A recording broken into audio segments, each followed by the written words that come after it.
మొన్న రాజేంద్ర హైదరాబాద్ కాన్స్టిట్యూన్సీకి వస్తే కౌశిక్ రెడ్డి గారు ఎందుకో ఆగమాగం అవుతారు.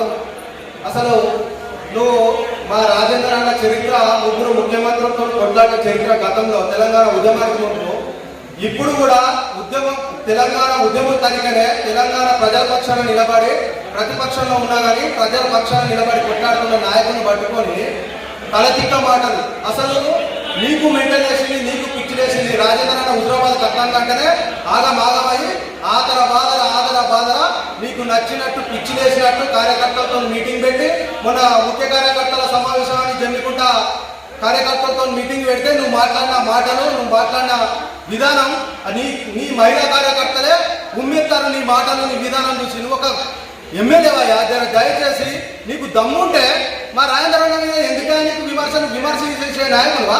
నీకు దమ్ముంటే పార్టీకి రాజీనామా రేపు ఎలక్షన్ రా. నీ 2 సంవత్సరాల పాలనలో తట్టడు మట్టిపోయేలా హుజరాబాద్లో ఇవాళ గొప్ప నాయకులను పట్టుకొని ఏది పడితే అది మాట్లాడతా, నీ నాయకులను పట్టుకొని ఇష్టం వచ్చినట్టు మాట్లాడిస్తే నీ ఎన్నుకున్న నాయకులకు కూడా ఆయన రాజకీయంగా తొవ్వ నడిపించిండు, రాజకీయంగా లీడర్లను చేసిండు. ఆయన రాజీనామా అయితే కూడా ఇలా నాయకులే బతికిరు. ఇలా గట్లాంటి నాయకులు కూడా మా రాజేంద్ర అన్న అంటారా? పద్ధతి ఉండాలి. ఆలోచించే మాట్లాడే ముందు ఆలోచించి విమర్శ చేయాలి. మనం ఎక్కడి నుంచి మన ప్రస్థానం స్టార్ట్ అయింది, మనం ఎక్కడికి వెళ్తున్నాం, ఇది విధానం నేర్చుకోవాలి. ఏది పడితే నోరు ఉంది కదా అని ఏది పడితే అది మాట్లాడు. నీ చీకటి భాగవతాలు ఎవరికి తెలియయా?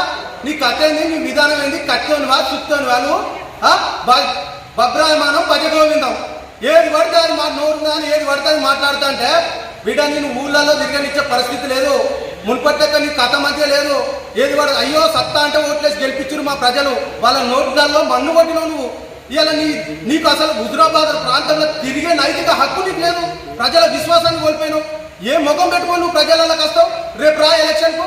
అవునా? మా రాజేంద్ర అన్న బీఫామ్స్ ఇస్తాడు, రాష్ట్ర కార్యవర్గ సభ్యుడు, జాతీయ కార్యవర్గ సభ్యుడు. మా పార్టీ చీఫ్తో మాట్లాడి సమన్వయం ఏమైనా చేసుకొని మాట తీసుకుంటాడు కావచ్చు.